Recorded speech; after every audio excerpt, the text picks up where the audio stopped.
soal. Kami persilahkan dan mengenalkan diri sendiri. Wisnu Hadi Prasetyo, nomor HP yang hubungi saya. Lain-lainnya ceritakan sendiri. Adalah ketua kelompok Sadaqta, terus Ketua Budaya Nasional. Saya berharap santai, kalaupun nanti harus rehat ya rehat, kalau cari makan tak carikan makan, tak bungkus tapi dimakan bersama. Saya minta enggak kesusu para peserta ini karena kita berkesempatan bisa ngumpul bersama. Sambil yang lainnya tetap diingatkan deh untuk hadir. Bisa dimulai Pak Wisnu? Monggo dari saya cukup. Assalamualaikum warahmatullahi wabarakatuh.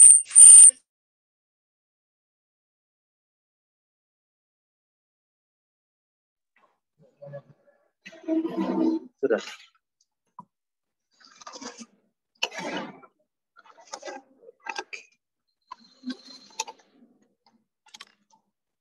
Assalamualaikum warahmatullahi wabarakatuh. Saya ucapkan selamat pagi, salam sehat untuk kita semua.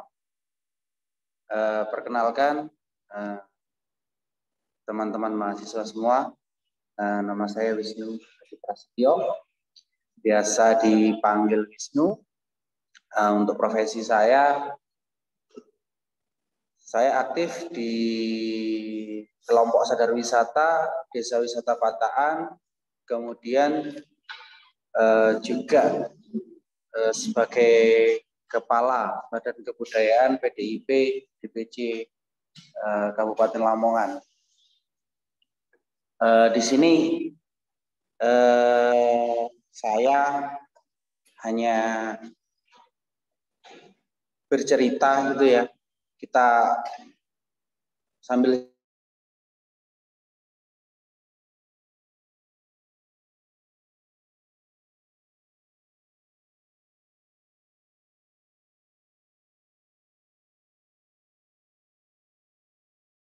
mulai dari cerita atau hikayat atau folklore tentang keberadaan Raja Erlangga di Lamongan. Oke.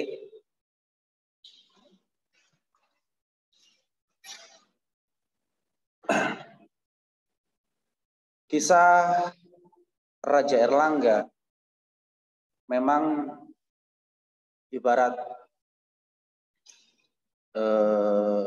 diibaratkan seumpama di budaya pop kita sekarang, budaya populer kita sekarang, itu mungkin kisahnya sangat mengharukan, sangat heroik, dan juga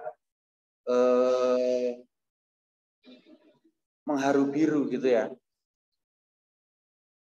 Kenapa sih Erlangga itu begitu digandrungi, begitu dieluh-eluhkan namanya? Karena memang jauh sebelum kita mengenal, kalau masa kerajaan dulu kita mengenalnya Majapahit ya. Nah, jauh sebelum kerajaan Majapahit itu pada abad ke-11 itu ada seorang raja Jawa, atau biasa teman-teman kalau lihat di berbagai macam artikel, berbagai macam jurnal, itu menyebutkan ada yang bilang Mataram kuno era Jawa Timur atau Wangsa Isyana. Kemudian ada yang juga bilang bahwa beliau adalah Raja Kahuripan. Yang ketiga juga ada yang bilang beliau juga Raja Medang Kamulan. Namun di kalangan pecinta sejarah, saya bilang pecinta sejarah, beliau lebih terkenal atau disepakati sebagai Raja Jawa. pada abad 11. Itu ya. Sebelumnya teman-teman di sini saya izinkan saya bertanya. Ada yang tahu sih perbedaan folklore dengan sejarah? Ada yang tahu nggak antara perbedaan folklore dengan sejarah?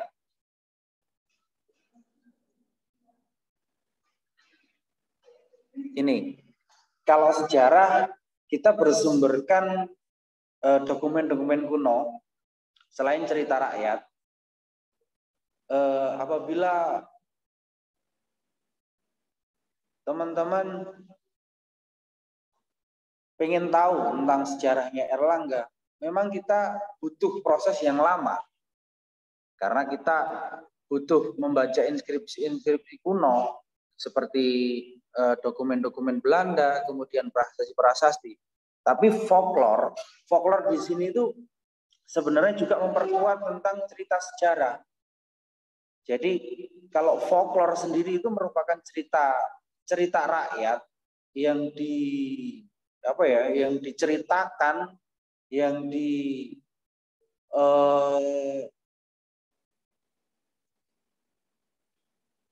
dikisahkan gitu ya, baik berupa dongeng, berupa legenda, atau berupa kesenian. Contoh folklore sendiri kita bisa, mungkin teman-teman dulu pernah mendengar tentang kesenian ludruk. Pernah dengar? Nah, kebanyakan ludruk itu mengangkat cerita-cerita folklore. Itu ya, yang pertama. Kemudian di sini juga saya mungkin menjelaskan bagaimana kaitannya antara Raja Erlangga dengan kota kita tercinta, yaitu Lamongan. Baik.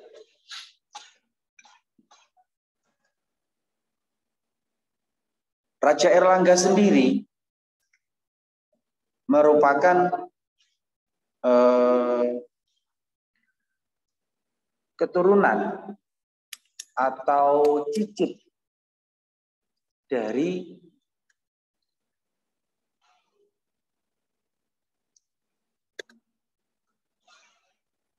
Raja Isyana, atau biasa kita menyebutkan dengan nama Empu Sendok.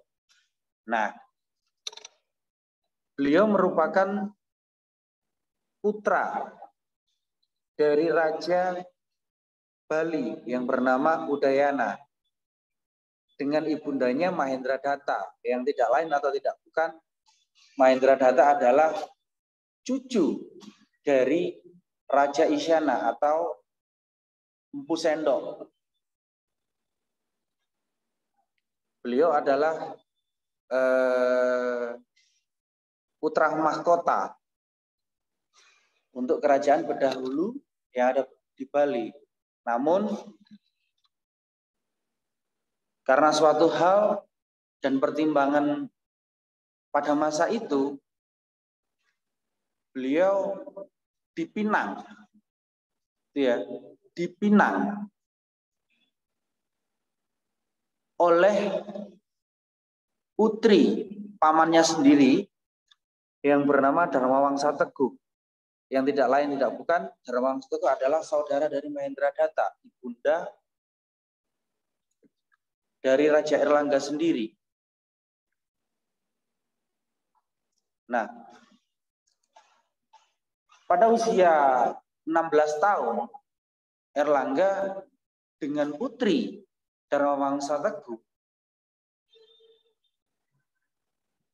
itu dinikahkan oleh Raja Dharmawangsa Teguh. Nah, pesta pernikahan itu dilakukan di ibu kota Watan dari kerajaan Medang Kamulan. Nah, berdasarkan cerita rakyat, kembali ke folklore, kerajaan Medang Kamulan yang beribu dikotakan di Kota Watan itu berada di Lamongan. Mungkin teman-teman yang dari Lamongan mungkin tahu ada Kecamatan Sambeng, mungkin tahu Kecamatan Sambeng itu menurut kisah masyarakat itu berada di Pamotan, Desa Pamotan, Kecamatan Sambeng, ibu kota Watan Kerajaan Medang tersebut. Nah, pada peristiwa pernikahan, ada pesta pernikahan tersebut terjadi pemberontakan atau terjadi penyerangan. Terjadi penyerangan dari Raja Warawari dari Luaram. Yang notabene Raja Warawari itu berkoalisi dengan Kerajaan Sriwijaya yang berada di Sumatera. Jadi pada pesta pernikahan Erlangga dengan putri Dharma Teguh itu terjadi penyerangan atau pemberontakan dari Raja Warawari dari Luaram yang mungkin sekarang ditengarai Kerajaan Luaram itu berada di Cepu atau Blora di Jawa Tengah. Ya. Nah, pesta pernikahan tersebut menjadi kacau balau karena ada peristiwa pemberontakan tersebut. Nah, peristiwa pemberontakan tersebut berhasil membunuh Raja Dharma Teguh. Ketika itu ibu kota Watan itu hancur lebur, rata dengan tanah, di bumi hanguskan oleh pasukan Raja Warawari yang bersekutu dengan Kerajaan Sriwijaya yang ada di Sumatera. Peristiwa tersebut dikisahkan dengan sebuah tragedi yang bernama Mahapralaya Medang. Jadi peristiwa itu pesta pernikahan yang memilukan karena terjadi pemberontakan yang berhasil membunuh Raja Dharma Teguh. Peristiwa tersebut terjadi pada tahun pada tahun 928 Saka, atau ibarat kita di era modern itu sekitar tahun 1006 Masehi.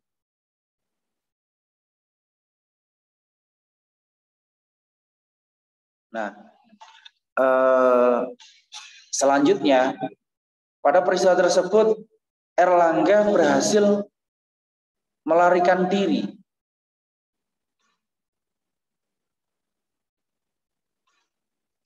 Beliau ditemani oleh Empu Narotama, orang kepercayaan dari Raja Dharma Teguh dan juga orang kepercayaan dari Erlangga sendiri. Beliau melarikan diri di sebuah hutan yang diistilahkan dengan nama Wanagiri atau Wonogiri.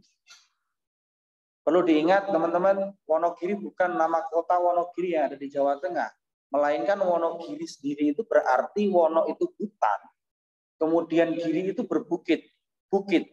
Jadi istilah nama Wanagiri sendiri itu diistilahkan dengan hutan berbukit.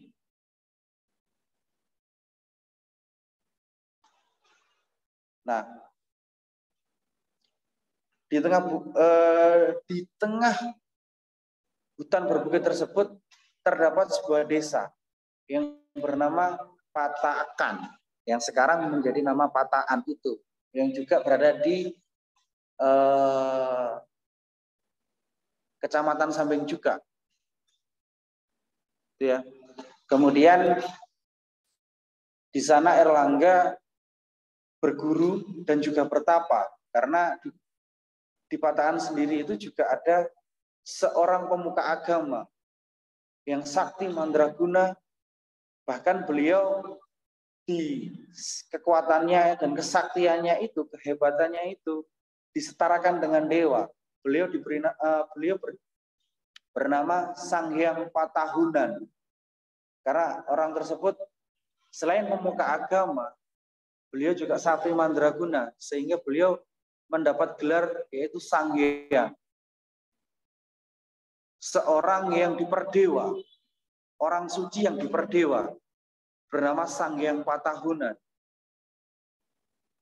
Di desa Pataan, Raja Erlangga kemudian berguru dengan Sang Hyang Patahunan selama 3 tahun. Beliau diajarkan, kemudian diberi istilahnya pelajaran, kemudian diberi istilahnya kalau sekarang mungkin apa ya,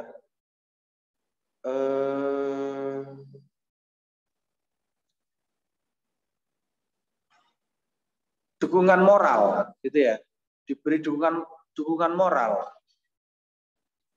Dan selama 3 tahun Erlangga di desa Pataan sendiri itu mendapat dukungan dari masyarakat, dukungan dari rakyat untuk kembali mendirikan kerajaannya dengan cara merebut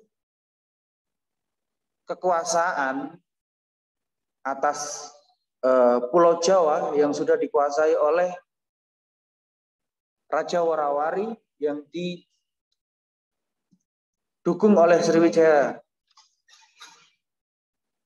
Nah, di Pataan, Erlangga kemudian menyusun kekuatan. Akhirnya, singkat cerita, beliau memerangi Raja Warawari dan berhasil.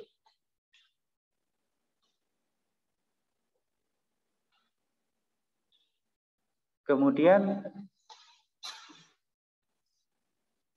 karena keberhasilan tersebut, Erlangga kemudian dilantik atau ditasbihkan sebagai Raja Jawa di desa Pataan. Selain itu, Erlangga juga membangun bangunan suci yang bernama Candi Patakan.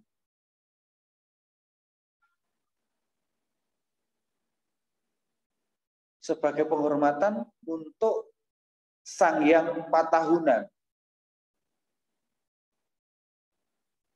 Erlangga di sini unik, beliau ditasbihkan atau dilantik sebagai Raja Jawa. Itu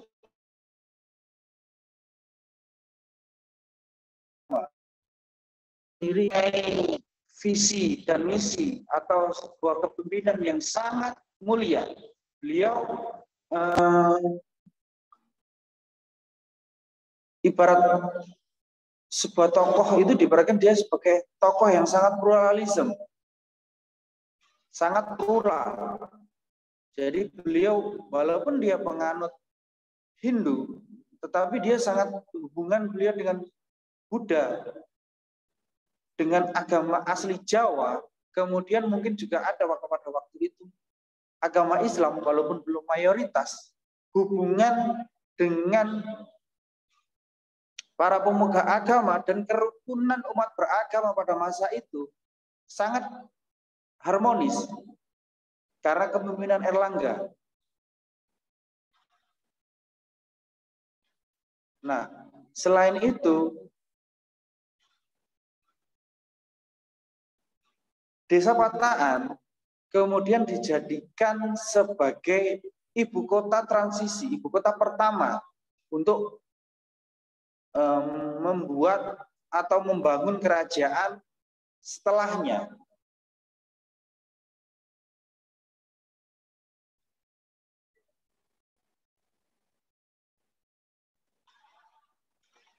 Dari sini ada pertanyaan, teman-teman?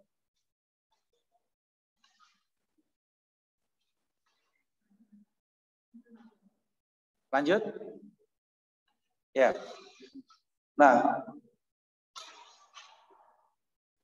kemudian atas jasa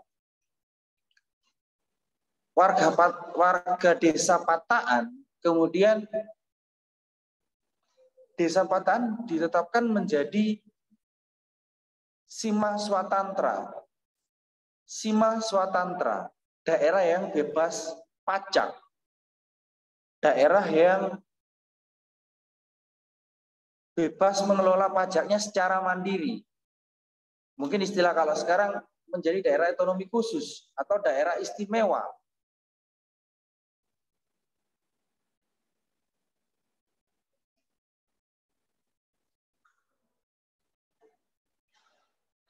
Itu. Nah, dari cerita folklore yang saya sampaikan tadi, kita bisa melihat bukti-bukti peninggalan Raja Erlangga yang ada di Lamongan. Yang pertama kita tahu ada Candi Patakan, yaitu bangunan suci untuk Sang Hyang Patahunan. Bangunan tersebut berada di Desa Pataan yang lokasinya berada di area hutan. Teman-teman kalau tahu ya, di Candi Patakan itu, candi tersebut itu sangat unik. Candi tersebut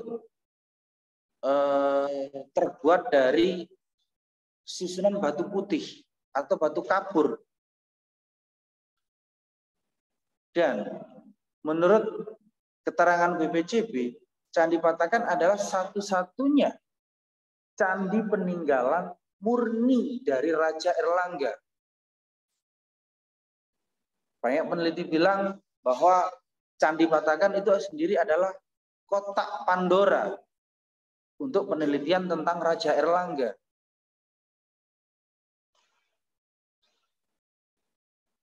Nah, untuk cerita-cerita Erlangga di Pataan sendiri dengan bukti Candi Patakan, itu teman-teman mungkin belum ada yang tahu ya tentang mitos atau apa ya, hal-hal mistis yang dipercaya di area Candi Patakan, peninggalan Raja Erlangga. Nah, di area tersebut itu juga terdapat sebuah pagar gaib yang diberi nama dengan istilah Kali Lanang, di mana sampai sekarang itu dipercaya oleh masyarakat bagi orang yang mau berniat jelek itu tidak bisa masuk. Kemudian pegawai pajak, kemudian polisi hutan, itu sampai detik ini tidak bisa masuk Candi Patakan. Dipercaya di sana itu apabila penagih pajak, kemudian perhutani menarik pajak tentang pesanggem atau petani yang bekerja sama dengan perhutani untuk mengelola lahannya, untuk menagih gitu ya, menagih pesanggemnya kepada petani yang bekerja sama dengan perhutani, itu tidak bisa masuk. Dengan konsekuensi apabila mereka penagih pajak, polisi hutan melakukan tugasnya di situ, mereka akan mendapat konsekuensi, yaitu paling buruk meninggal. Kemudian yang paling ringan turun jabatan. Itu peristiwa tersebut itu terbukti pada era tahun 90-an akhir sampai 2000 2000-an awal, peristiwa tersebut itu pernah terjadi.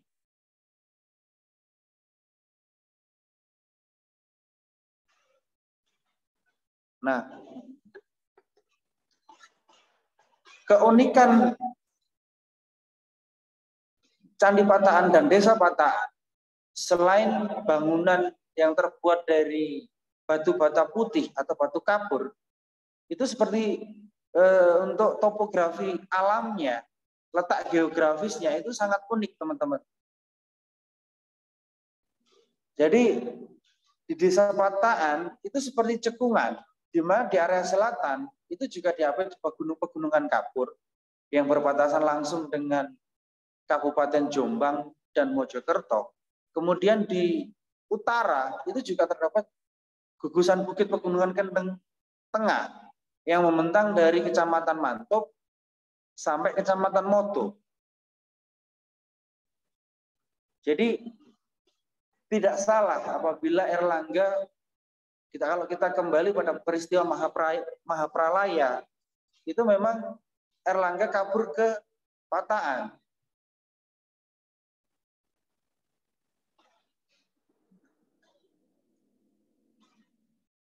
Karena memang daerah tersebut seperti terlindungi. Apabila ada musuh atau Raja Warawari, pasukan Raja Warawari menyerang, sudah ketahuan duluan.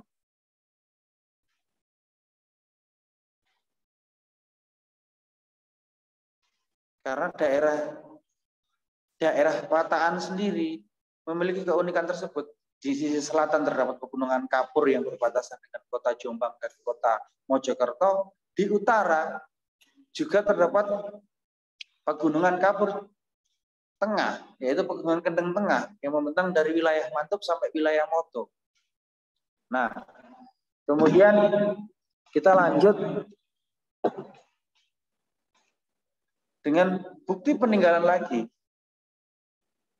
yaitu Prasasti Patakan. Keunikan Prasasti Patakan itu terbuat dari batu andesit. Nah, namun sayangnya prasasti tersebut sekarang tidak lagi berada di Desa Patakan, melainkan sudah dibawa ke Museum Nasional. Karena pada era penjajahan kolonialisme Belanda, prasasti tersebut diambil kemudian dibawa ke Batavia yang sekarang menjadi kota Jakarta. Prasasti Patakan sendiri itu berisi tentang peresmian daerah Sima atau daerah otonom, kemudian juga berisi tentang peristiwa Mahapralaya, kemudian tentang penasbihan Erlangga, kemudian undang-undang atau peraturan-peraturan tentang kerajaan Kahuripan.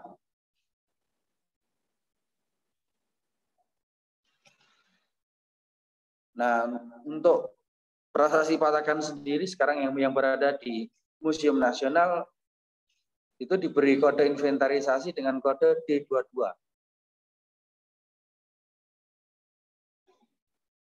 Prasasti tersebut diterbitkan pada abad ke-11 Masehi. Namun sayang angka pastinya karena dimakan usia jadi belum terbaca secara penuh.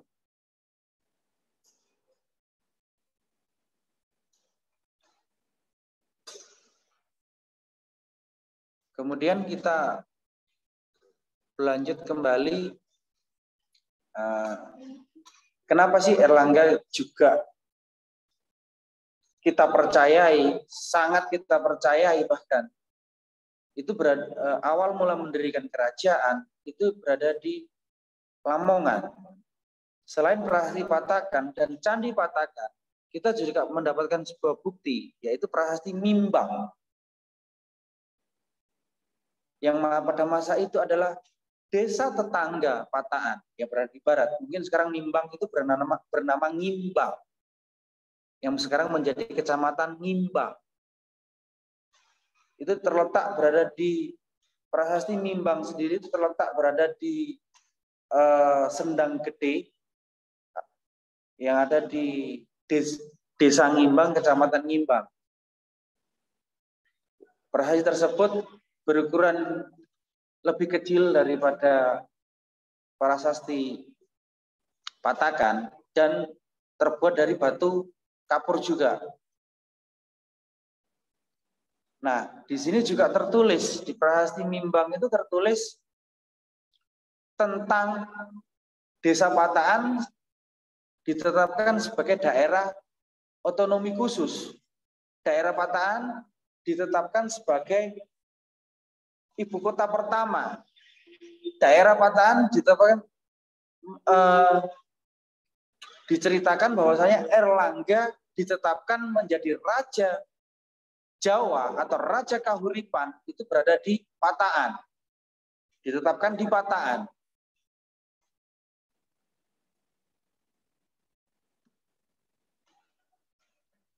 Kemudian kita juga berjalan ke arah timur,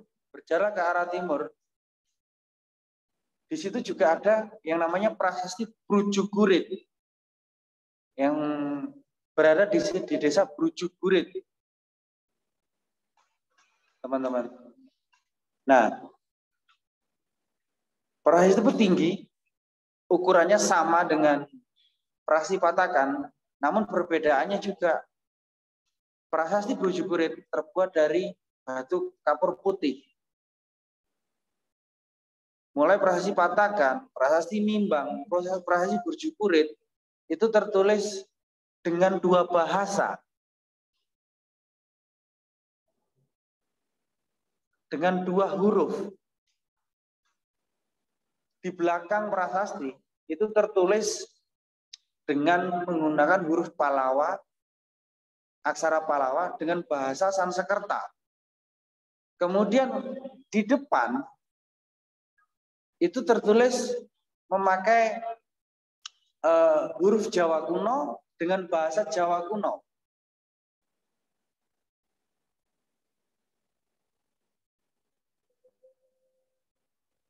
Sama.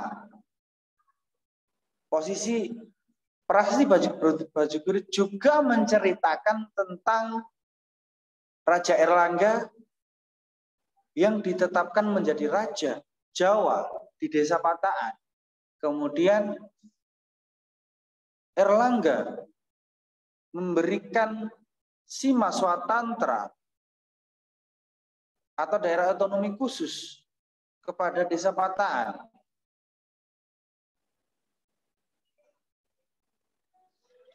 Lanjut, bukti selanjutnya ada yang namanya Prasasti Pasar Legi.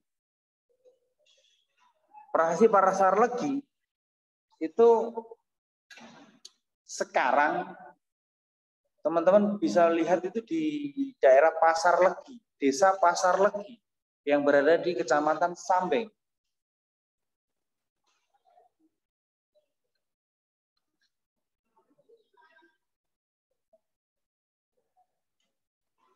Sama.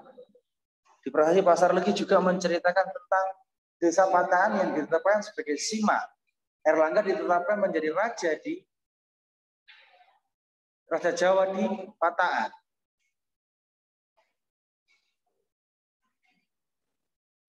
Kemudian ada juga yang namanya Prasasti Sumbersari 1. Unik ini teman-teman, di Desa Sumbersari yang berada di wilayah Kecamatan Sambeng, itu satu desa terdapat dua prasasti. Yang pertama Prasasti Sumbersari, kemudian yang kedua Prasasti Sumbersari 2. Untuk Prasasti Sumbersari 1 sendiri, itu kondisinya masih 80%. Kemudian untuk Prasasti Sumbersari 2, itu kondisinya sekarang mungkin miris teman-teman, karena patah jadi 2.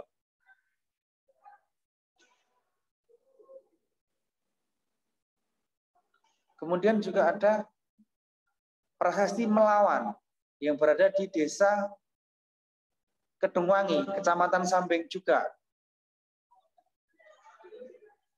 Kemudian ada Prasasti Pamuatan yang berada di Pamotan. Namun sayang, Prasasti Pamuatan yang berada di Desa Pamotan, Kecamatan Sambeng, pada tahun 2003 itu hilang, dicuri. Kemudian ada juga prasasti peninggalan Raja Erlangga yang ada di Lamongan, yaitu Prasasti Gurit yang ada di Desa Sumberdadi, Kecamatan Mantuk. Kemudian ada juga Prasasti Cane yang berada di Desa Candisari. Kemudian yang terakhir ada Prasasti Baru atau Prasasti Baru. Kalau orang Jawa menyebutnya. Juga di sini menceritakan tentang penganugerahan desa Pataan sebagai sima.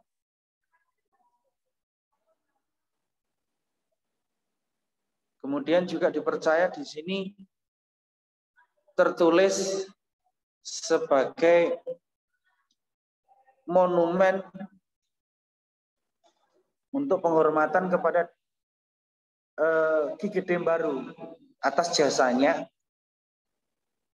membantu Raja Erlangga dan putranya Sri Maha Kramatunggadewa menumpas pemberontakan dari Raja Mehim.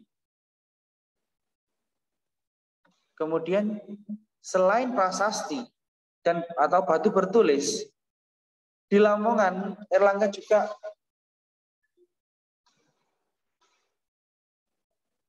dipercaya bertapa, yang saya ceritakan di awal, percaya bertapa, juga ada peninggalan-peninggalan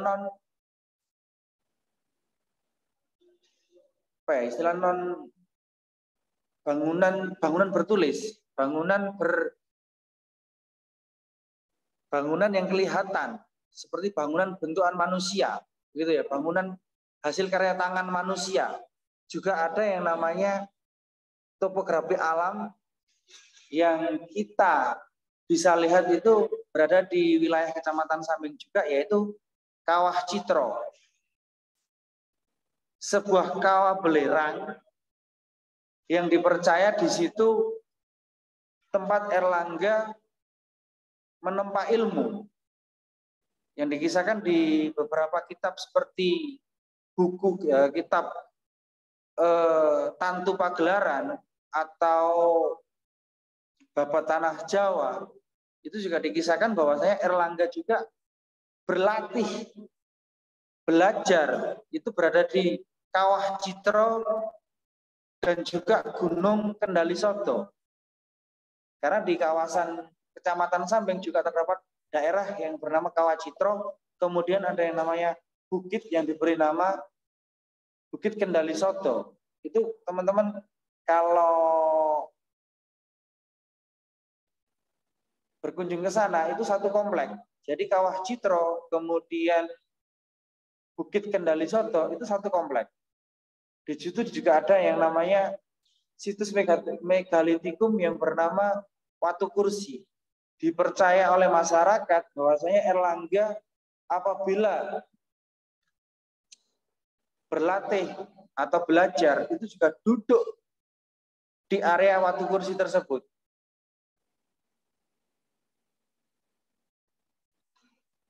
Kemudian selain itu juga ada yang namanya situs Watu Gong yang berada di wilayah Desa Pataan yang berada di tengah hutan, yaitu berada di wilayah kawasan perlindungan setempat RPH Pataan.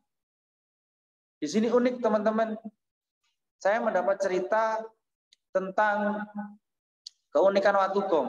Jadi pada malam-malam tertentu itu terdapat bunyi-bunyian seperti alunan musik. Jadi seperti gamelan yang berbunyi, yang dibunyikan. Itu pada malam-malam tertentu, biasanya purnama.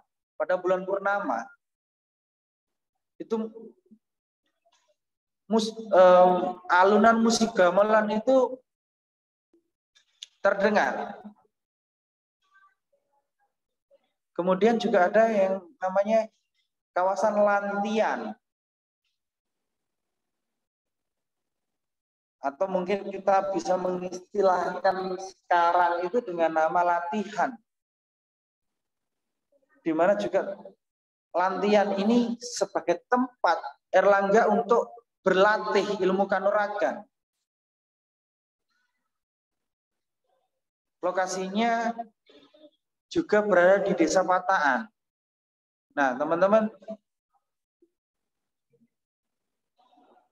selain bukti tempat, bukti prasasti, bangunan candi, kita juga ada bukti dokumen Belanda. Mungkin nanti teman-teman bisa ngopi, akan saya kasih dokumen tersebut. Mungkin bisa nanti teman-teman bisa menerjemahkan, karena dokumen tersebut berisikan bahasa Belanda.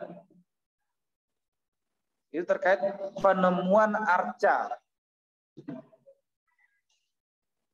Dewa Wisnu yang mengendarai burung Garuda, atau istilah populernya kita menyebutnya dengan nama GWK atau Garuda Wisnu Kencana, yang sekarang kita membuat replikanya yang kita taruh atau kita sematkan di wilayah zona pemanfaatan Candi Pataan di sebelah selatannya Candi Patakan.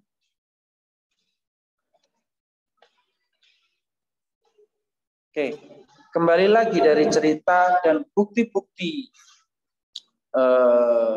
baik tersirat maupun tersurat, kita bisa menyimpulkan bahwasanya Lamongan, khususnya Lamongan wilayah selatan, merupakan daerah tua atau daerah kuno, dan memiliki fungsi yang sangat penting pada masa pemerintahan Raja Erlangga, di mana teman-teman sekalian bisa melihat bukti-bukti tersebut dengan adanya prasasti, dengan adanya candi, dengan adanya tempat-tempat yang sakral.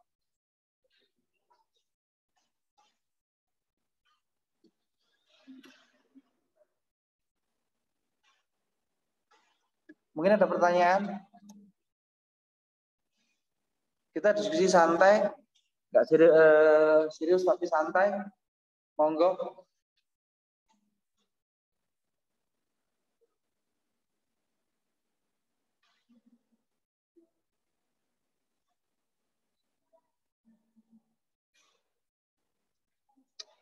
Nggak ada?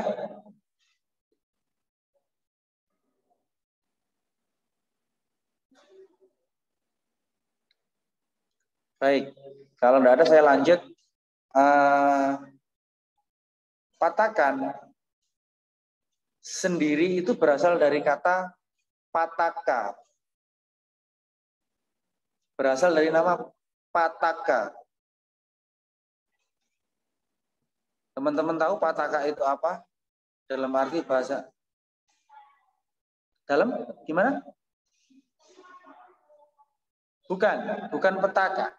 Pataka itu berarti berasal dari bahasa Jawa kuno atau bahasa Sanskerta yang berarti bendera perang.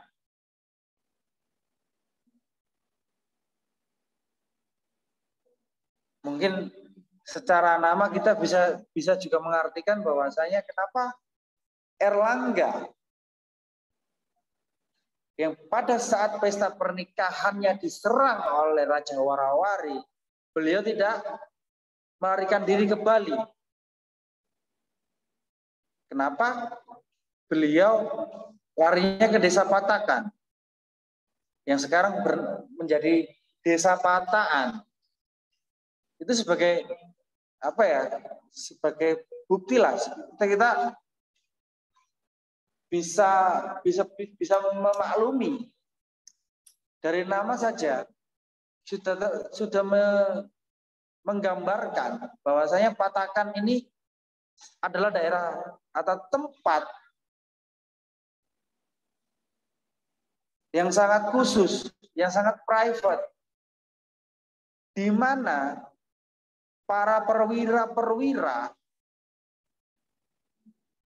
militer pada saat itu belajarnya di Patakan. Untuk menambah informasi, teman-teman sekalian, pada saat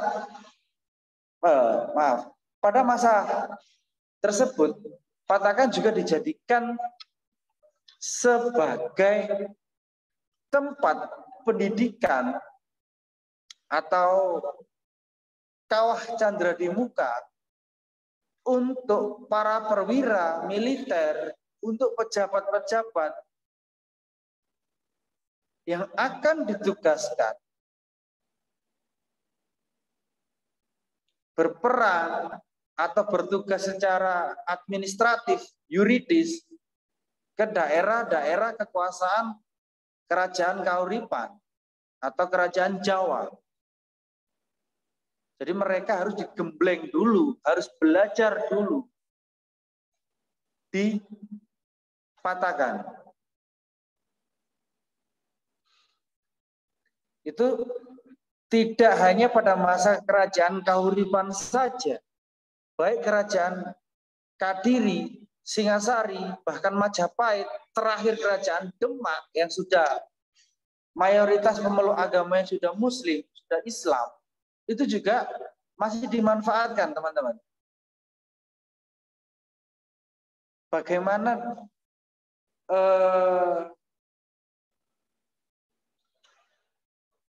sangat sakralnya desa tersebut itu terbukti dengan,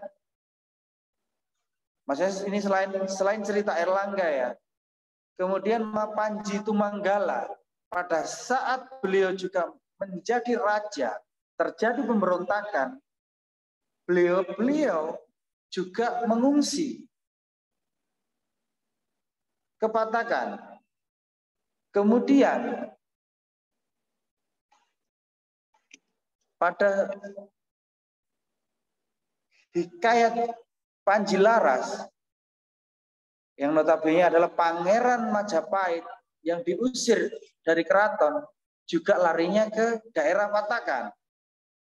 Di sana juga ada situs yang namanya situs Panji Laras, teman-teman. Kemudian juga pada masa kerajaan Demak, di situ juga bersemayam makam, yaitu seorang pendekar sakti Mandraguna yang bernama Kebun Danu. Kalau teman-teman sekalian tahu, Kebun Danu itu adalah seorang pendekar sakti, tapi beliau bertempur dengan Jakatingkir, beliau meninggal. Kalah.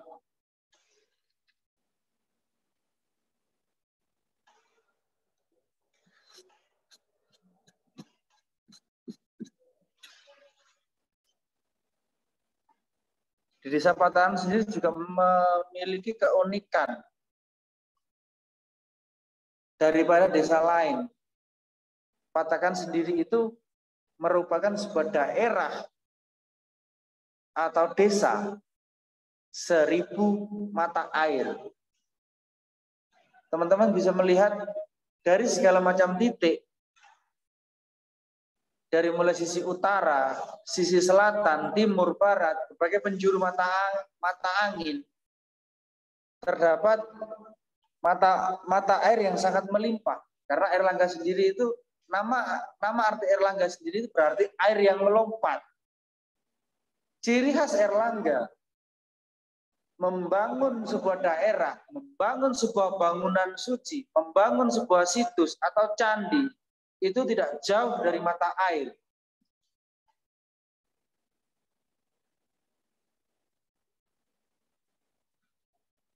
Di sisi sebelah utara Candi Patakan juga terdapat sebuah mata air yang sangat jernih, yaitu dinamakan dengan Sendang Amerta. Sendang adalah mata air dalam bahasa Jawa.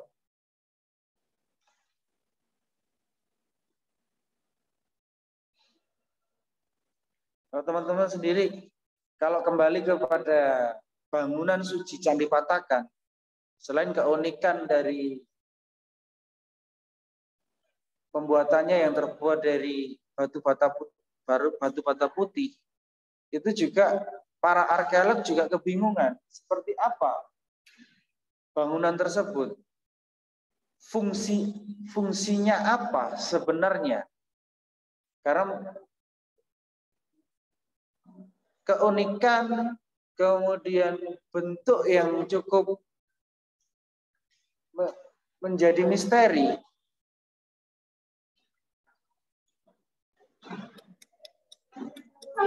Ya, monggo, silakan masuk. Memiliki keunikan, teman-teman. Apakah bercorak Buddha kah? Apakah bercorak Hindu kah? Atau bercorak Karesian kah? Yang notabene agama asli Pulau Jawa pada masa itu.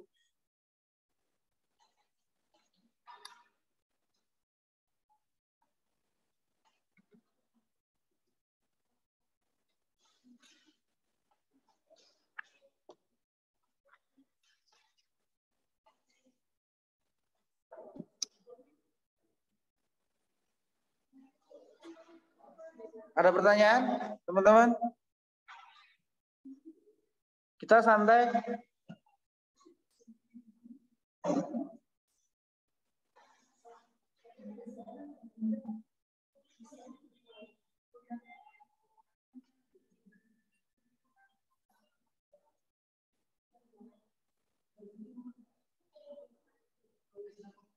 Ada yang bisa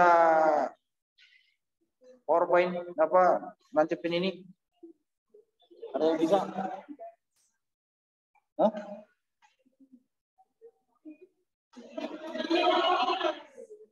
Boleh dong? Aku minta tolong. Boleh? Ada yang bisa ini?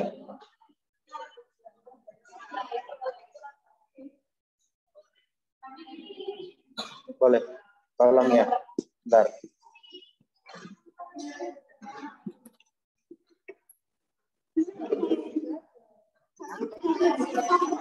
Beda ya? Coba.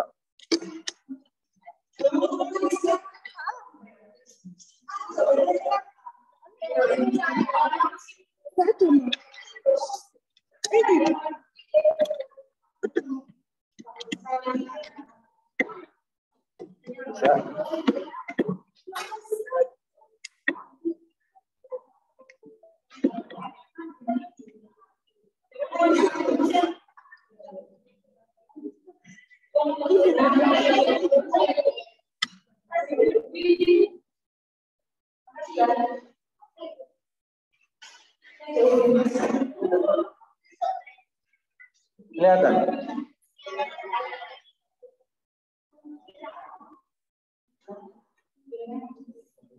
Ya kan? Nah, nih, tadi bangunannya batu bata putih dipercaya sementara itu menghadap ke barat. Ini merupakan bangunan utama di sisi barat, di sisi selatan, kemudian di sisi utara juga ada, teman-teman. Ini Candi Patakan. Jadi dulunya dikira yang tengah itu terdapat pintu, teman-teman. Tetapi sekarang begitu dibuka, ternyata tidak ada pintu. Kemudian di atas itu ada lubang, yang di tengah raya itu adalah lubang di mana Raja Erlangga itu bertapa atau bersemedi. Di atas ada 2 lubang, namun yang sisi utara sudah roboh, kemudian yang sisi selatan masih utuh, tetapi tidak dilanjutkan penggalian karena ditakutkan roboh juga. Ini bangunannya. Kemudian ini Prasasti Patakan yang ada di Museum Nasional.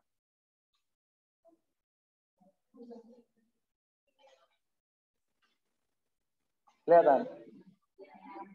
Nah, kemarin keunikannya, cara dokumen di tengah yang ada keterangan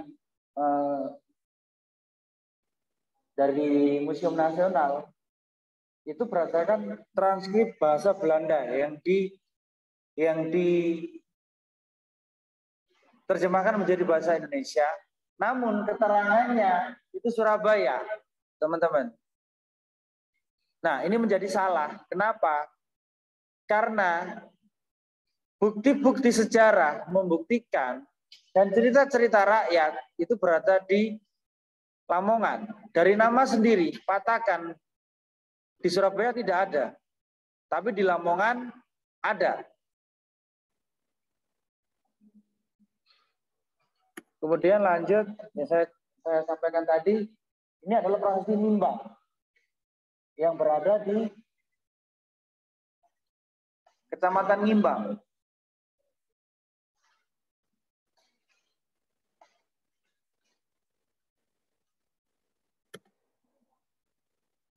Kemudian ada prasasti Brujugurit yang berada di desa Brujugurit.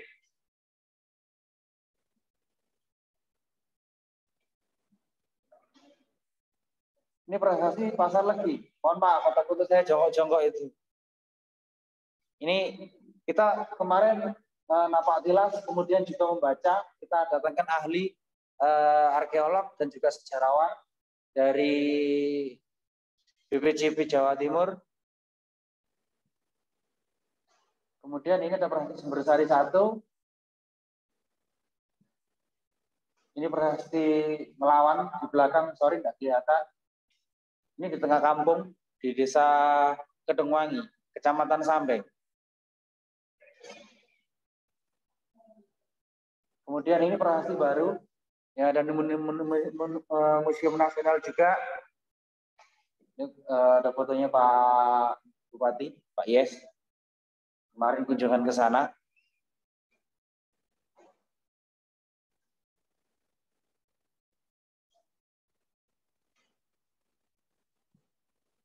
Kemudian saya tidak ada foto karena yang satu prasasti Sumbersari 2 posisinya sudah patah. Kemudian prasasti Pamatan hilang dicuri orang.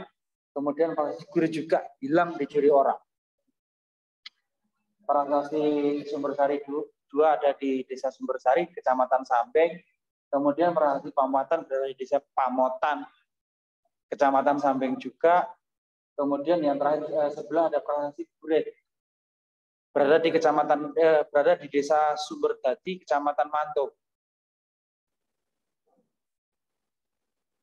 Ini Kawah Citro, ini keluar belerang. Ini sampai kapanpun kita moto tidak akan bisa. Nggak akan secanggih kamera apapun, kita nggak akan bisa jernih. Karena sangat pekatnya asap belerang. Ini teman-teman, kalau di sini bisa melihat berbagai macam sumber air panas, mulai dingin, hangat, sampai panas. Di sini dipercaya bahwasanya juga sebagai tempat Erlangga menempa ilmu. Ini satu komplek dengan Watu Kursi dan Gunung Kendali Soto.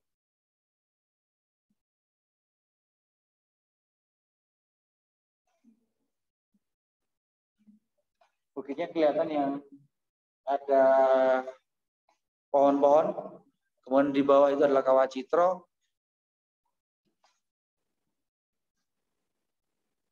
Kemudian Watu Gong. Ini sengaja saya foto batu yang paling besar.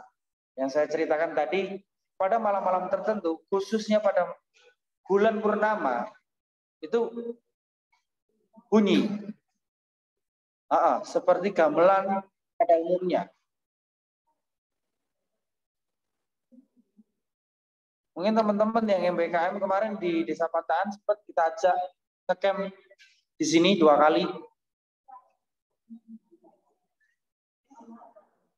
Tepat pada peristiwa anomali alam yang ada di Gunung Merapi terjadi juga di area untuk di area Watugong. Jadi dipercaya teman-teman di sini malam-malam tertentu, kemudian ada juga ada yang bilang purnama, bahkan ada yang bilang Jumat Legi atau Jumat Kliwon, itu berbunyi.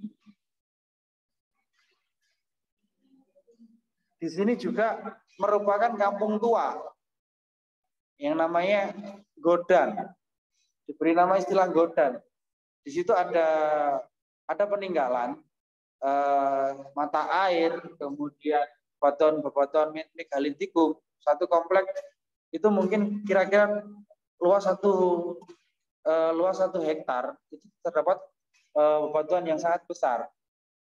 Kita kalau naik lagi ke atas sedikit, kita bisa melihat pemandangan Lamongan dari ketinggian.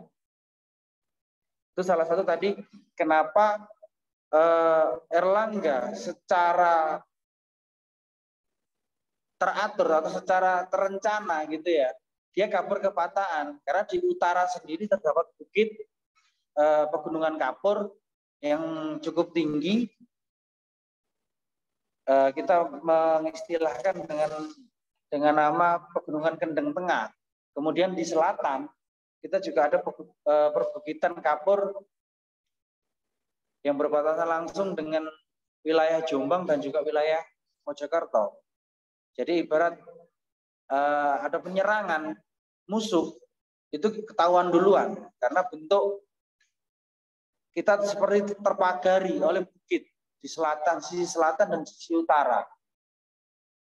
Kemudian lanjut kita ada Lantian. Ini bukan sungai teman-teman. Ini seperti sungai. Tapi ini adalah mata air.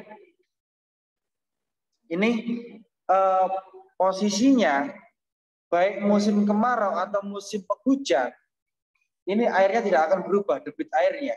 Dipercaya di sini juga tempat Airlangga menempa ilmu. Karena di sini juga terdapat perkampungan kuno yang sekarang ditinggalkan. Dekat di area Lantian itu di sisi timurnya sedikit itu ada namanya kampung kuno yang diberi nama Kampung Gresian yang sekarang mungkin sudah menjadi area persawahan, ditengarai atau dipercaya bahwasanya orang Pataan sisi barat itu berasal dari orang-orang di Lantian atau di Kampung Gresian.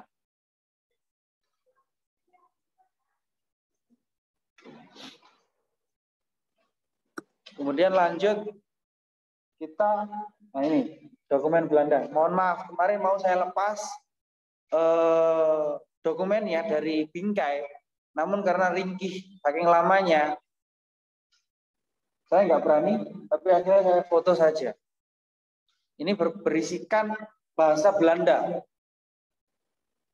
Ini menceritakan bahwasanya penemuan arca Dewa Wisnu naik Garuda atau kita istilah populernya saya sebutkan tadi dengan nama Garuda Wisnu Kencana. Ini kebetulan warisan hak milik saya sendiri karena dari kakek waktu ikut tim peneliti dari arkeolog Amsterdam dari Belanda, beliau ikut kemudian dapat cenderamata dari profesor dari Belanda, cenderamata dokumennya. Saya lupa namanya yang beri, cuman beliau sangat fasih. Kalau cerita dari kakek dan cerita dari bapak saya, itu beliau, profesor dari Belanda tersebut, sangat fasih berbahasa Jawa. Kemudian ada ikhtiar kita sebagai folklore akan habis kalau tidak kita aplikasikan, kalau kita tidak kita rawat.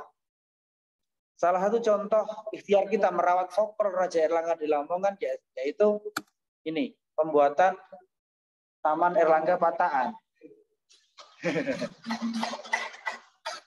Hasil jeripaya Unislah, khususnya dari Litbang. Berdasarkan dokumen yang ada di BPJB Jatim, kemudian yang ada di Pataan sendiri, kita mengikhtiarkan membangun Taman Erlangga. Di sini teman-teman bisa berkunjung, juga bisa belajar tentang Erlangga secara langsung.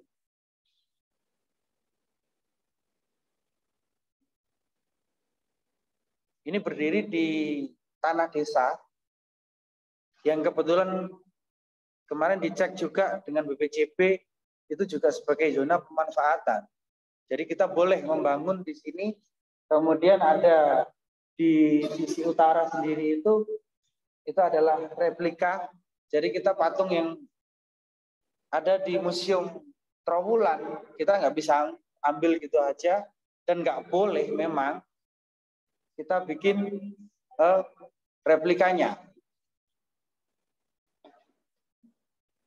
Kemudian di tengah foto tamannya, kemudian di sisi paling selatan ini adalah mata air Pawitra, di mana tempat, kalau istilah Pawitra sendiri teman-teman kalau tahu, Pawitra itu adalah tempat pensucian untuk melebur dosa. Yang saya ceritakan tadi adalah Pataan sebagai daerah ekonomi khusus, Pataan sebagai negeri 1000 mata air.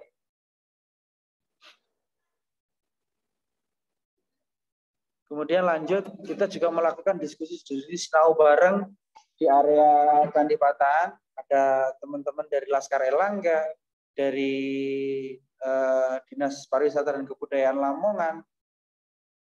Karena folklore akan hilang kalau tidak kita ceritakan, tidak kita aplikasikan. Ini ada anak sekolah, ada mahasiswa, ada komunitas trail. Kita undang supaya mereka tahu, kemudian juga memahami tentang kebesaran Raja Erlangga. Mereka juga tahu dan memahami tentang Lamongan adalah daerah yang sangat penting pada masa pemerintahan Raja Erlangga.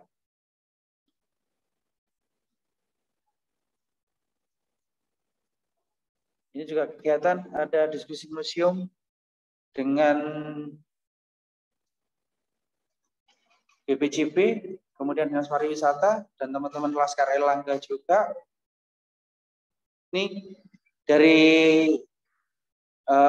momen tersebut kami mendapatkan ilmu banyak, kita mendapat tambahan ilmu.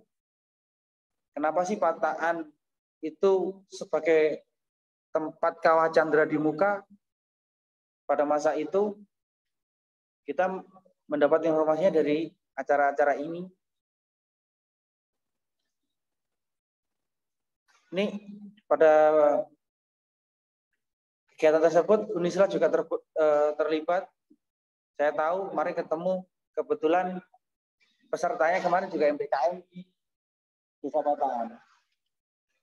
Dari sini teman-teman ada pertanyaan?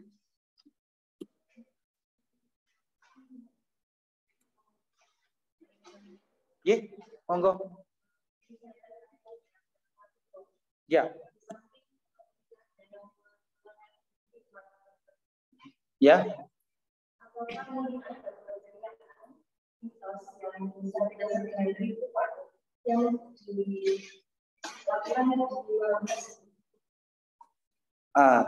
Kalau ritual ya, ritual pada era-era tahun 90-an itu masih. Jadi terakhir itu di tahun 2001 itu setelahnya sudah tidak ada. Biasanya ada tumpengan, kemudian ada pancaan gitu ya, selamatan gitu. terakhir itu dilaksanakan di area Watugong itu tahun 2001. Kemudian setelah 2001 ke sini sudah tidak ada kegiatan. Tetapi di sebelahnya Watugong itu juga terdapat mata air yang besar yang sekarang dimanfaatkan untuk mengairi daerah-daerah desa tetangga seperti daerah Wonorejo, kemudian daerah Sekitang, itu mengambil mata airnya di sini. Dan tiap momen mereka juga dari desa tetangga seperti Wonorejo tadi, Sekitang itu juga melakukan semacam bacaan atau kirim doa-doa di sana.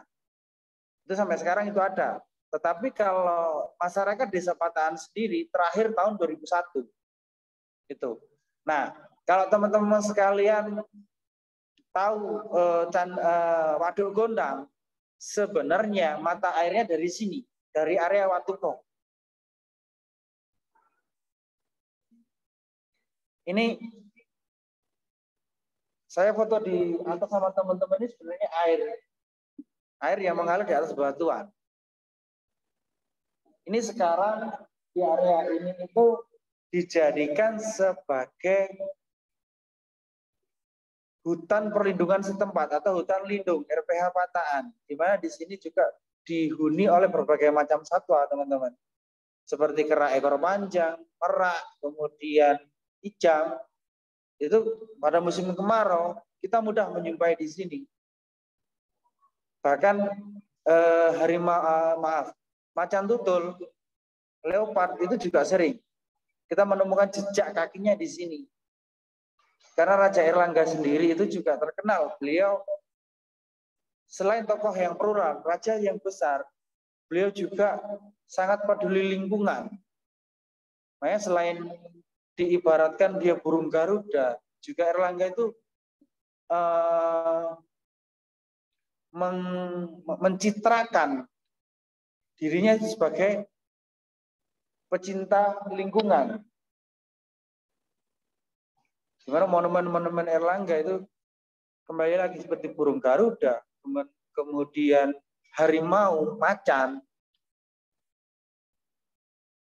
itu selalu melekat pada beliau.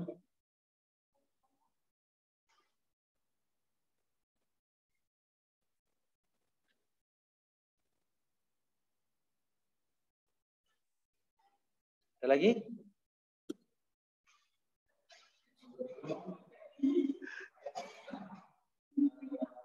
J.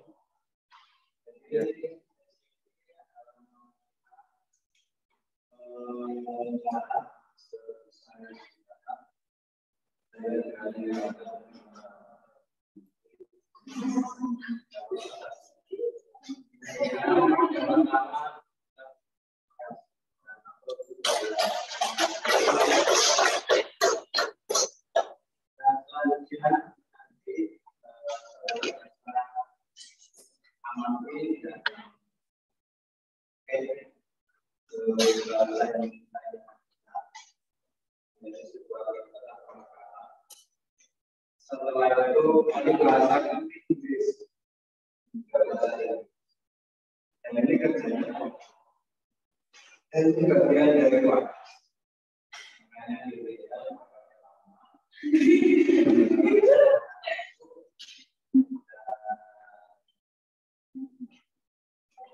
Selanjutnya nanti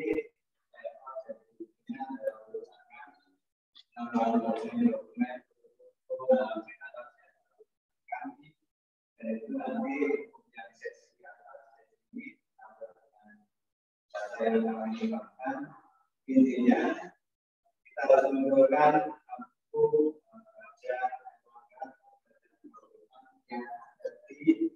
lama-lama. Ini kalau satu yang akan dikaryakan